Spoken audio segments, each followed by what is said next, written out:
So Sharon Dursi Martin is a person in long-term recovery and the founding principal of Harmony Academy, Oregon's first recovery high school.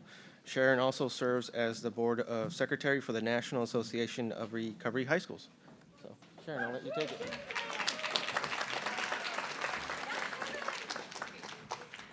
Hey everybody, and thanks for being here. While people are getting seated, I just want to give a shout out to the 4D table over here. Woo! I want to give a shout out to Kate Pattison from the Oregon Department of Education, who's helping 9 recovery schools open across the state. And I want to give a shout out to the second recovery school that opened, Rivercrest, and Todd's over there from Rivercrest. Great. So today I'm going to be talking just a little bit about what recovery high schools are. And then I'm going to bring up a couple of our recent graduates to share their experience in recovery and beyond. So hold on, let me just advance this.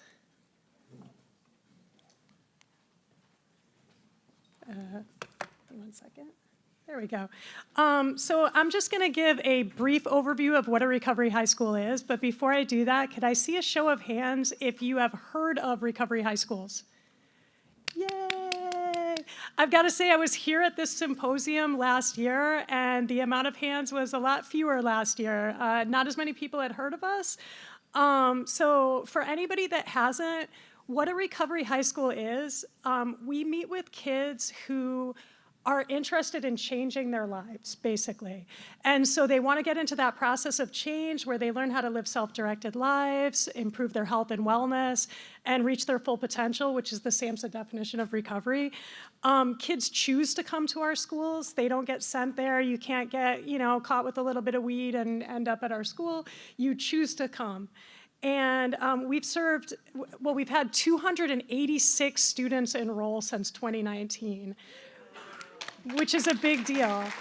And for those of you that know the data in Oregon, we have 17,000 youth and young adults with substance use disorder.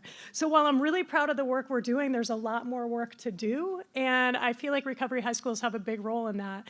So we educate students that are working a program of recovery, and that program of recovery is really defined by the young person and the school. And it's not linear. It goes all sorts of different directions. And basically, we just take kids that are beyond that pre-contemplation place, and we have this really relational interview process where we find out what a young person's motivation is to change, and we work with them on their own goals, on their own timeline, to get them to graduation and to get their footing in recovery so that they have a community of people that they can recover with. And so this is a picture from our 2024 graduation. 2 of the graduates that are in this picture are here right now. Woo! And there are so many stories behind the young people in pictures like these. We work with kids who have been trafficked, who have lived in tents, who have gone through all sorts of trauma in their lives. Most of the students that we serve have co-occurring mental health challenges. But beyond that, there's just this strength and courage of wanting to make a change, wanting to uplift other people. And I'm looking at this table and I'm looking at these kids. You guys are really a source of strength for each other, and you light the way for other young people that are going to come after you. And I just appreciate the hell out of you. So you'll notice that there are 6 young people in this picture. And I just wanted to say that because recovery isn't always linear, the pathway to graduation also isn't linear. And so in addition to the young people in this picture, there are kids like the one who called me about 2 months before graduation and said, I got my GED and thank you for all the help that you gave me. She ended up going somewhere else, got her GED there, and just made me cry because she remembered a poem I had shared with her about recovery. We have another student that, did the self-sabotage thing right before graduation and moved out of state and didn't graduate, and she has since finished high school and is in college up in Canada. So there's the kids that we see walk across the stage and they all make speeches, and then there's the kids that finish in a different timeline, and that's okay. Just a little overview of who we work with. These are some students that were at graduation. I can see your back in this picture. Anyway, and so we work with 14 to 21-year-olds who haven't finished high school yet. And they come from all over the greater Portland area. So we serve 18 different school districts. So the people that are coming to our school don't have any common background except that they've struggled with drug use and they want to change. And so they're there for each other in that. People ask, what is the drug use like? And we have everybody from people where cannabis caused psychosis to people that were doing meth and living outdoors, and everything in between. We actually did a survey of young people's drugs of choice at our school, and they could choose more than one, but 25% of them chose whatever's available. And so that's kind of common, is that, whatever's available is what we're going to use to try to change how we feel. And I'm saying that as a person in long-term recovery myself. And I just want to say, too, what makes this different from a typical school in a lot of ways is that there's recovery staff there. So there's people with lived experience that work with our young people every day while they're taking algebra, while they're getting all their graduation requirements done. And we have a therapist on site who can meet and deal with high acuity situations, and can also refer young people to care outside of the school because we're not treatment. And so young people need all these systems around them. They need after school programming like 4D. They need schools where they're seen, known, and loved, and where they can belong. And they need people who have walked the road before them so that they can get their feet under them in recovery and show other people the way. So I'm not going to bore you with a bunch of data, but this data on the screen right now comes from Dr. Emily Tanner-Smith. I don't know if she's in the audience right now. No, she couldn't make it. She couldn't make it, but she works at U of O. And so this is just some basic information. There is decreased absenteeism at recovery high schools. Our kids really show up every day, and showing up is the biggest part of recovery. There's decreased substance use, so lower levels of alcohol use, and 91 fewer days of cannabis use in the past year. So everybody's not amazingly getting abstinent completely and never having a problem again, but they are seeing a decrease in their use and an increase in their ability to show up and be part of community. And then increased graduation rates. Recovery high school attendance is associated with an almost 25% increase in high school graduation rates. So these schools really work. And then there's the things that you can't really measure so well. Getting re-peopled, Landon, you're up on the screen right now. No, okay. Getting the people that care about you in your life back and proud of you, and building relationships with new partners and building new friendships, and just really also just meeting regular milestones, getting a driver's license. Our kids do a prom every year. They did it at True Colors Recovery last year, and it's a big deal. It's a big deal to just get to be a kid when everything can be so serious through addiction. So I am going to invite our two graduates, MJ and Landon, up with Jake Sweeting, who is our assistant principal. Come on up, you guys.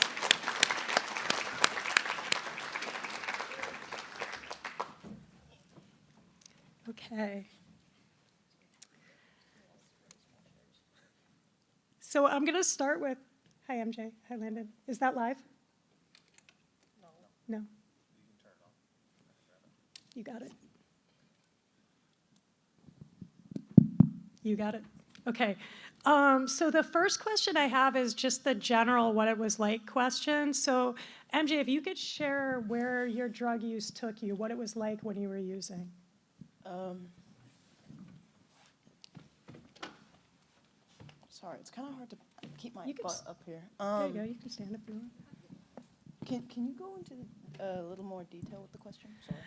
Yeah, so when you showed up at Harmony, you had really decided that you wanted to change how you related with drugs. Can you share a little bit about what got you to that point where you wanted to stop?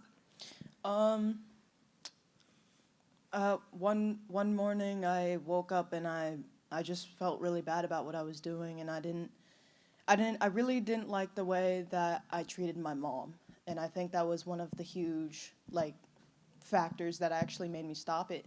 I think I was also lucky in a way because I had a switch flip, and I didn't want to do that anymore. And I think a lot of people, or not a lot of people, but some people that I've met, they didn't have that, and I think it was hard for them to get sober because their families really wanted them to be sober, but they weren't ready. Yeah. Thank you. Can you talk a little bit about what drugs you were using before you got free from substances? My main drugs the things that I was using was I was smoking the little blue M30s and heroin. And I got into that from someone that was, I think, 3 years older than me. So it was different influence. Did you end up going to treatment? I did, but it wasn't for that. I went when I was right when COVID hit in February of 2020, I think. I had an overdose, and they said that I had to go to treatment, otherwise they wouldn't let me out of the hospital. So I went to a place called Madrona, and that was only for psychedelics and cannabis, things like that, but that wasn't for anything that I hadn't gotten into the other stuff yet. Great. Okay, do you want to, Landon, are you willing to answer the same question? What brought you to Harmony? How did you end up at our school? Yeah, I ended up at Harmony through probation, actually. I was in and out of treatment. It was my second time at treatment, and my probation officer recommended that I give Harmony a try. Let me back up a little bit. Can you ask the question one more time? Yeah, what got you to want to stop using drugs? Kind of a lot like what MJ was saying, the way my family, the way I treated my mom. You can only show up to so many Thanksgivings and family dinners high before they don't want you there. Just seeing my little sister grow up and not know who she was or know anything about her. My family, losing all my friends, or my good friends, stuff like that. Thank you. I'm going to ask Jake if you feel comfortable saying any of the changes that you saw in MJ or Landon while they were with us. Because MJ came to us when he was a freshman and stayed until graduation, so. Yeah, the changes I've seen in both these former students is impeccable. I mean, I remember MJ, you coming in and having maybe some difficult regulating and stuff like that, but watching you hone in and get the support that you needed in school and the flexibility you needed in order to access school and be able to get the supports in the recovery side of things, and this is for Landon too, get the support in the recovery side of things along with the education. So, you guys both might need a 15-minute break to talk to a mentor, talk to someone with lived experience about what you're going through, how it's affecting you in the classroom, and then you were able to come back to math class and finish your assignment. And so, it's getting used to as a new model for you guys of education and being able to come in and be wait, I can go check in with someone. And I remember at first seeing the kind of confusion on your guys' faces of oh, I get support where I need it. I'm not just going to the bathroom for 30 minutes and to avoid class. I can go check in with someone. I can get what I need, and I can come back. And even if like there was a behavior that wasn't appropriate for class, getting help on like what was going on, how can I support you, and then being able to come back to class. So seeing the transition from when you guys first came to recovery school to after, and just seeing the growth in both you being humans and getting your diploma. One of the changes that I see as young people go through recovery is that first question that I asked about drug use, that becomes a shorter and shorter story. It becomes less and less important and less of an identity. And recovery becomes more of the narrative. And I really love that, because I've got to say that the story of being out and using, it tends to be the same story more or less for all of us, whereas the recovery story can go in any direction, and it's really, really surprising. And that's one of my favorite things about recovery. So the next question I have, and do you want to start on this one, or do you want to start? The next question I have is like, how did your life change while you were at Harmony?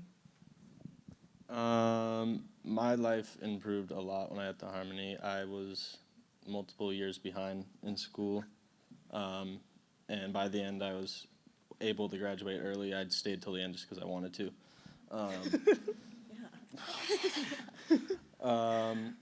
Just having the support and like multiple people and an entire like community of kids who have been through the same thing as you is really helpful. Yeah. So that made a big difference in my life, just having people around who understood me and the things I went through. Thanks, Leonard. I started actually really liking school. I liked going. I mean, I guess I didn't like waking up early, but it was like a 30-minute difference later.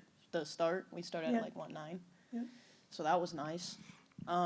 Didn't make much of a difference though, because I lived so far from there. I had to take the little short bus to school, and yeah, they would pick us up at like 7:50 in the morning. Yeah. But I got to sleep on the bus, so that was nice. But I really did like going to school. I ended up loving math. He was my math teacher. Now he's the vice principal. I liked being. I don't know. I'm trying to think. This was 3 years ago. I really enjoyed being able to come to a space where I knew I was able to talk to either one of you or talk to the friends that I made there that were also having the goal of wanting to be sober and not having a bunch of bad influences around me.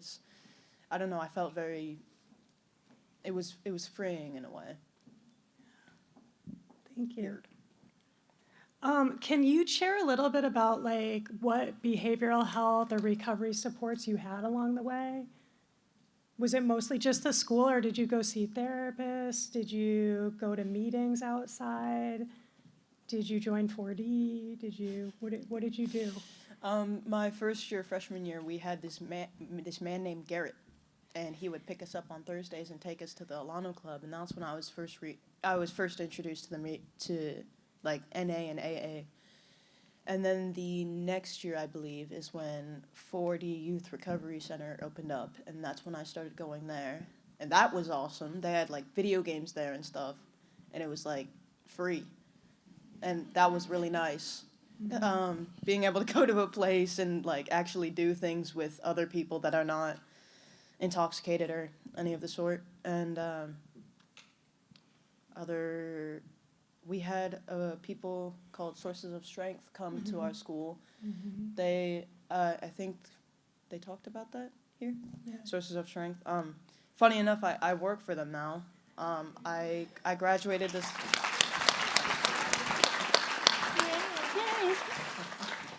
I graduated last year as a junior, and then I went into Sources of Strength because my mom sent me the ad and was like, apply. And I was like, okay. And then I got the job, and I was like, sweet. And so now I get to kind of be in the same sort of field and be able to help people when I'm able to. So that's nice. So for people that don't know, Sources of Strength is upstream suicide prevention. And I mean, it's just what it sounds like. It's building protective factors. And I gotta say, it was a highlight of my professional career to have MJ come and train our staff this year in how to do sources of strength. That was pretty cool. Yeah, so, yeah. So did you get engaged in any kind of mutual aid meetings, or did you kind of do it yourself? What did you kind of do to keep your recovery going? Just going to meetings regularly. I'd go to MJ's meeting almost every week. I guess you didn't mention that he had his own meeting at 4D. So I do that, go to meetings on the side by myself, meet with counselors in school. We have a recovery meeting every morning. And I also, we had a couple other extra stuff too you could participate in. Did you go skateboarding? Oh yeah, we had push movement, so skateboarding after school. They'd take us to a skate park if you wanted to do that. What's push movement? What? You're the one who always won. Okay. So one of the things that I just always like to say when I'm sharing at one of these is that adolescents, like youth and young adults, need different services and different supports than adults need. And I know we all kind of take, yeah, of course they do, but they really do, because going to outside meetings where young people is 18 to 60 or whatever that counts as young people meetings, it's just not the same. You've heard from our two panelists that, relationship with family was one of the biggest motivations to get into recovery. And that might be the same for people at that next developmental plane, but it's not going to be your parents. It's going to be it's going to be something different than that. And so for MJ to start and run a meeting that other people MJ's age can go to is a big deal. And when I started the school in 2019, we didn't have anything like that. And we definitely didn't have, a table of kids repping their 4D sweatshirts, to come and show up at something like this. And we didn't have other recovery schools opening. And so I'm really excited to see how that shapes up, because it's not just that one meeting now. It's multiple meetings out in the community. And it's not just our recovery group where we're trying to get across the idea of maybe recovery works. We have enough young people in our building that know that recovery works, and it's been working for them, that we can do fun and exciting new groups. I want to give a shout out to Doug back there, Doug Smith, who runs an emotional attachment behavior therapy group in the mornings at the school. And it's right? You got to do that last year during the pilot program, and it's fantastic. It's all about how we show up and find love in the world, and it's pretty powerful. And then we have Insight Alliance coming in and doing things. We have all recovery meetings where we read different recovery literature from different fellowships. We have people coming in from Narcotics Anonymous, and so it's as our young people have grown and seen what recovery can be for them, we've increased in our partnerships out in the community, and we keep increasing what's possible. And that's what I'm most excited about as we open other recovery schools, is not just will more young people get this opportunity, but they build their own community that looks right for them. And so the young people at our school have always been involved in helping with every aspect of programmatic design, and that makes us a community that's by young people for young people. And that's been really important. So I want to talk about graduation and some of the interesting stories maybe on the way to getting there. And I also just want to say that graduation was 4 months ago?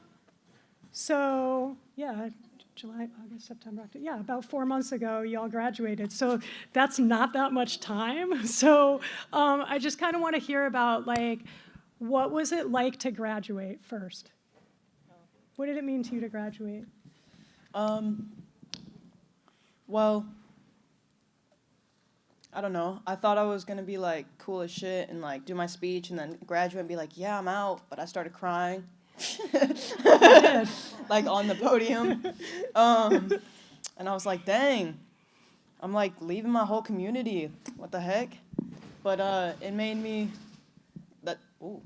definitely made me dive into sources of strength and just keep building community. But I didn't think I was gonna graduate. I didn't think I was gonna complete high school. I don't know, I didn't think a lot, but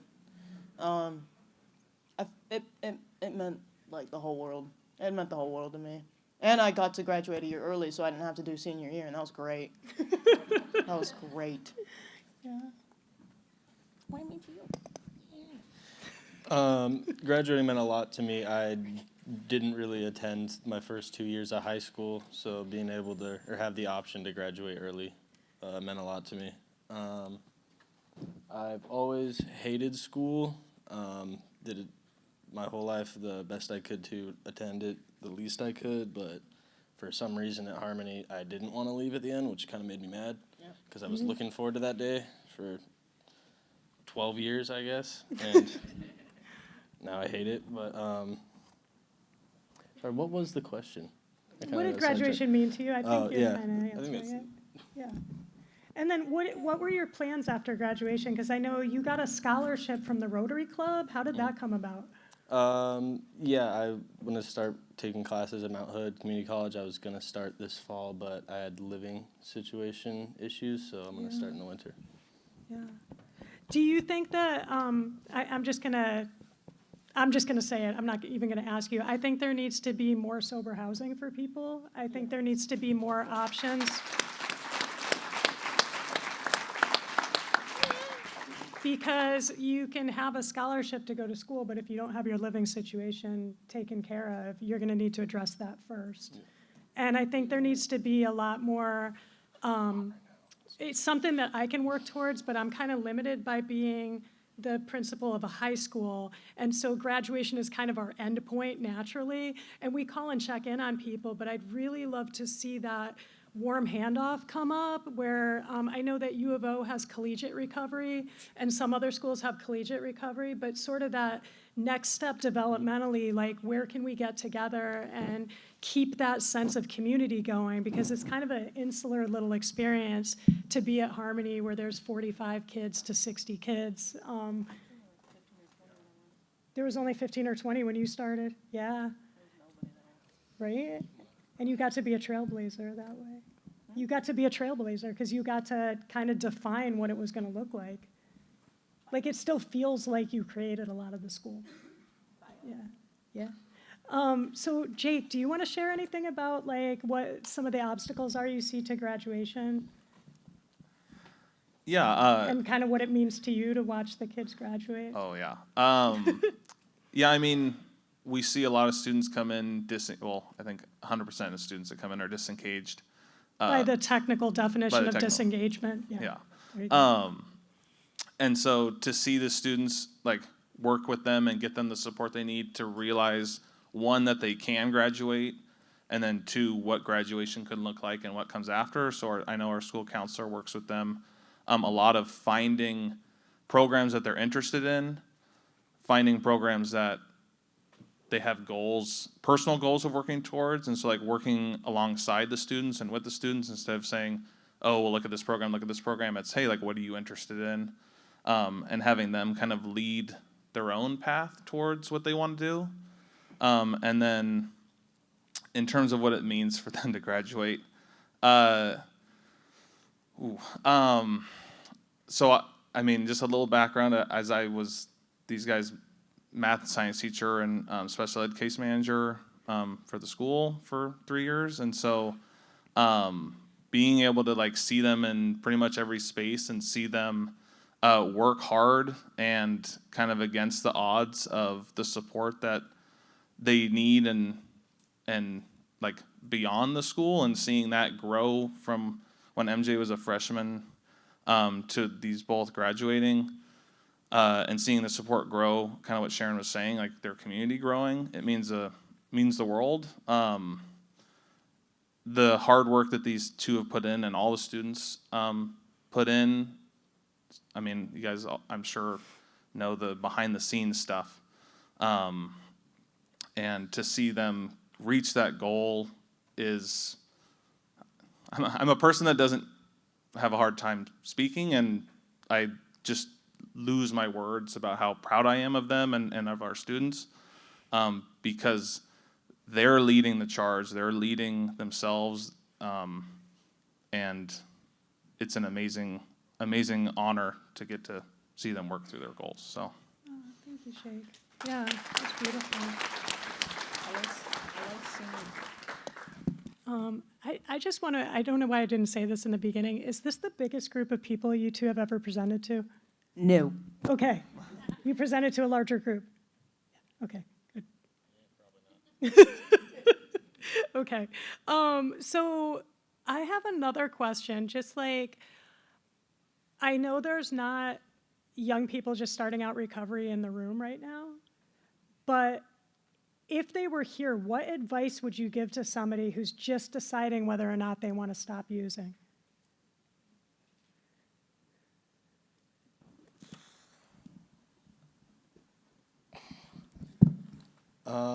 That question's a little difficult for me just because I don't think there was anything anyone could have said to me to make me change my mind. I kind of had to make that decision on my own, but Yep. I guess just like helping in any way you can, not like encouraging or enabling, but just being clear on like that you want them to stop and that you're here for them. And Yeah. Do you feel like MJ did that, just a switch flipped for you? no, not for me. It's slowly over time. I've relapsed many times. I've Yeah. gotten sober many times. Yeah. Just slowly working on it over time for Yeah. me. Thank you. I agree with the helping and support any way you can, but also just not being not like, how do I say that? Not being negative if someone like relapses or still is struggling or anything like that. It's not like they're an issue. It's just that they need more support than they're getting. And I think okay.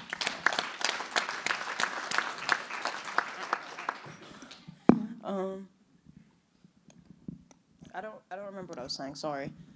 Oh, you were saying that if somebody has a return to use or a recurrence of Oh, use, yeah. it's not, It's- they need shame. Yeah, no shame. No shame, no gain. Wait, yeah, no, that's the opposite. No just no shame.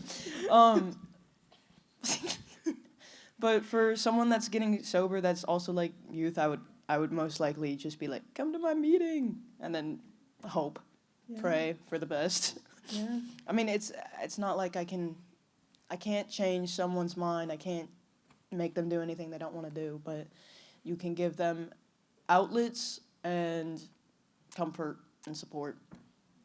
Thank you. Do you guys have any final words? I know we're coming up on time. Do you have any final words that you'd like to say about recovery and what it means to you?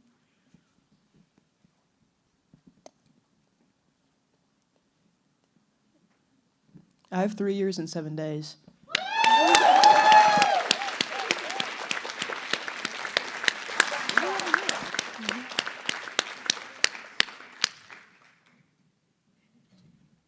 Okay, I just want to say, so we just heard from our two panel members that one path through recovery is to just stop and then just never pick up again. And one path through recovery is to stop, pick up again, and just like try to manage your life until it gets to the place that you want it to get to. Because what we're really talking about is people creating lives that are more compelling than drug use. And that takes a lot to get there, and it takes all of you in the room. So. Do you have any final words? Okay. I think on that note, I want to say thank you, and we're open for any questions. Okay, I see a hand back there. Hey guys, my name's Mary. I just want to say congratulations on the really hard work you're doing. I'm new to treating co-occurring disorders, and one of the things I'm coming across is that I'm having a hard time helping youth understand kind of the difficult challenges that come from using marijuana or cannabis. And I was just wondering if either of you had any advice on maybe how to help like share that information in a way that might sink in for them, or if I'm totally taking the wrong approach and like talking about your brain and what's going on with it when you're using is like not an effective approach. Can I answer just really quick, one answer, and then pass it to you guys? I think like one of the problems we deal with adolescents is they know a lot and they're experts on their own lives. And I think what we need to do is ask them about their expertise and then see where there's room to get in there and find discrepancy between what they want and what they're getting.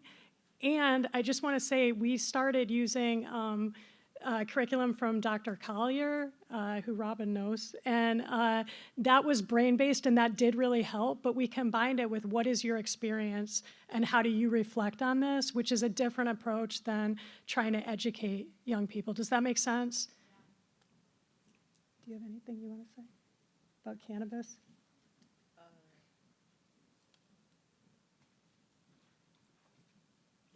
Why didn't I use it? Go ahead, Landon. No, I knew how to turn it on. I just So don't know how to say it. the question is, she's a provider and she's working with young people, and she's finding it really hard to convince them that cannabis is detrimental to their health. Right? Am I summing that up? And you're trying to figure out ways to get that message across. Yes. Just Yeah, just help be engaged in that conversation, be open to it. that's hard. I'm not gonna lie. I mean, if someone wants to like we said, like if they're not ready, they're not ready. But that's also not really sometimes that's not the acceptable thing to say, or do, I guess. But do you have anything to say? Well, and I think MJ just nailed it. Like when somebody's in pre-contemplation, information is the best thing you can do, is to give them factual information. Or proof, like not proof you find online, like a person, and they're like, dude, this is gonna mess you up. Yeah, experience. Yeah. Yeah, kind of what Sharon said too, of like pairing it with the connection of their personal goals. And so like if Landon had a personal goal of something, I don't know, reaching whatever, and then showing them how like physically that is basically hindering them from reaching those goals, and having the student make that connection, not like saying it to them, kind of like through like motivational interviewing and stuff. But. Right. Like you want this certain job, there's a requirement that you drug test for that job. So you're saying that cannabis isn't a problem in your life, and yet it's keeping you from getting the job that you want. Like how much does that matter to you? I didn't even know that you had said that, but when he said that Makes I sense. felt bad. Are there any other questions? Ashley's got a question. Hi, my name's Ashley. Hey, Ashley. Hi, Ashley. I have the great opportunity to go to this school, and it's amazing. And I actually went to school with MJ and Landon. Last year was my first year, and they have helped me in my recovery a lot. And I call Landon like a brother of mine, just because he is my best friend's relationship. Boyfriend. And he gives me a reality check on life. I would mess up and he would just be like, no, you got to do this right. But they supported me through school. I had a hard time last year, but they have supported me a lot. Harmony's a great school, and I'm really proud of you. Oh, thank you. It's amazing, and I'm grateful that I have the opportunity to be able to attend a school like that. Thank you.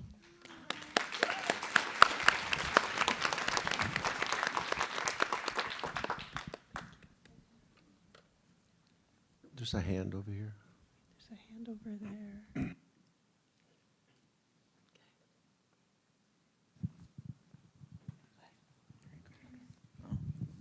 Hi, I'm Jeff. I'm a peer support and recovery mentor. I'm from Lynn County up in Albany. And while you were talking about the preventative programs like the residential, that would be great, for youth.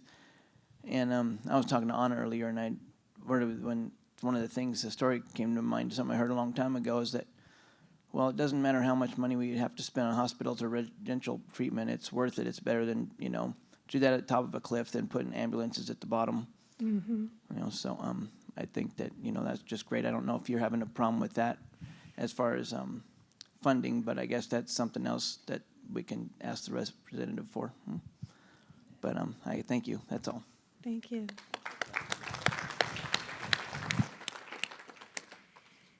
And I think that is one of the things that is really lacking is, as everybody in this room knows, is just like outside behavioral health supports for our young people where they can get the mental health and substance use treatment that they need so that they can be stable enough to build community and attend school. Hi, my name is Brandy. I work with NARA Northwest, and I work with houseless adult youth. First of all, I just want to say congratulations on your successes. That's amazing, all of you. And 4D, I love 4D. It's great. But a couple things I want to know. What's great for me to know, too, is that I do work with adult youth, and that your school goes till 21, which I have some 18 to 21-year-olds that would really benefit from this. How does one go about getting somebody referred to this school, and where are you located?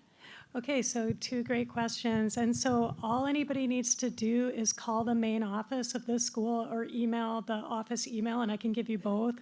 And they ask to go on a tour. And they can either have the young person that's interested in the tour with them or interested in the school with them or not. They can come and scope it out first if they want. And then it's basically just an interview process where we're asking, you know, is this something that you want? And we're explaining what the school is, they're explaining what their motivations and what their needs are. And then if they want to move ahead with it, they can come and shadow a student for a day.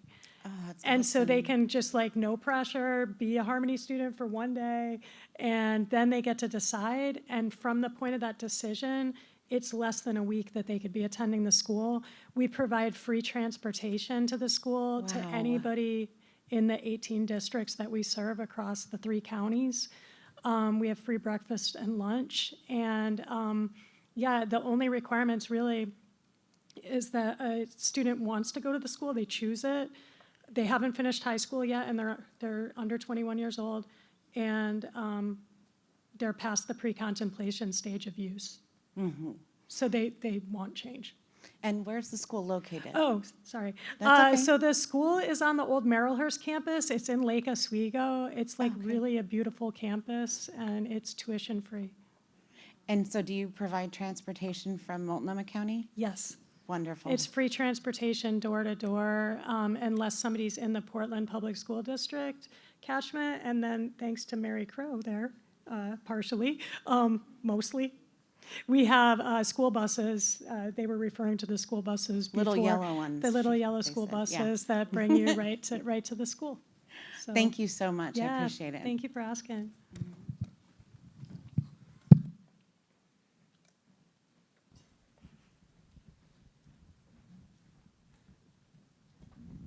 Thank you, and thank you for your vulnerability and your transparency sharing with all of us today. I'm certainly inspired. What I heard Ashley say was you helped her stay accountable. So I heard like there's accountability through peer support, literally, from her peers. And then I heard also that the recovery process is not linear, as most of us know it's not. The first drink or drug that gets you loaded, or it's not the last drink that gets you loaded, it's the first. And so some of those times like are really hard to return. So I wonder what was some of the accountability in your life, or what was some of the supports in place that helped you, because I heard you had a couple relapses. I wonder from a youth perspective, what it looked like to help you get back up on the beam and what was most helpful in that process.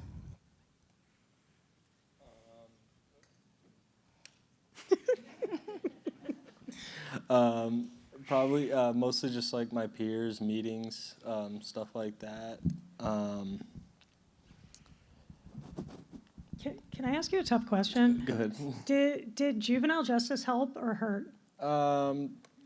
It both, definitely both. I'm thankful that I got put on probation because they sent me to treatment a couple times probably, and if I hadn't, I probably wouldn't be here. Mm-hmm. But also, I do not agree with a lot of the stuff they did too. But Mm-hmm. I'm spiteful. But I'm mostly thankful. I don't agree with a lot of the decisions and stuff they made, but I'm still here because of that. I'm mostly thankful that they referred me to the school. That's where I got most of my support. But yeah, and also just like the threat of going back to detention or losing my family was also very big motivators for getting sober. Thank you. Did that answer your question? Okay. We have time for one more question if there is.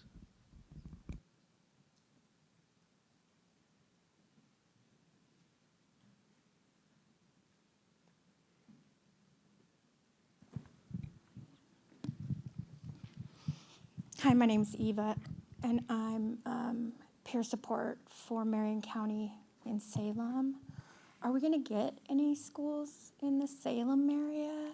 Yes, as a matter of fact, Discovery Recovery High School was just approved by the Oregon Department of Education.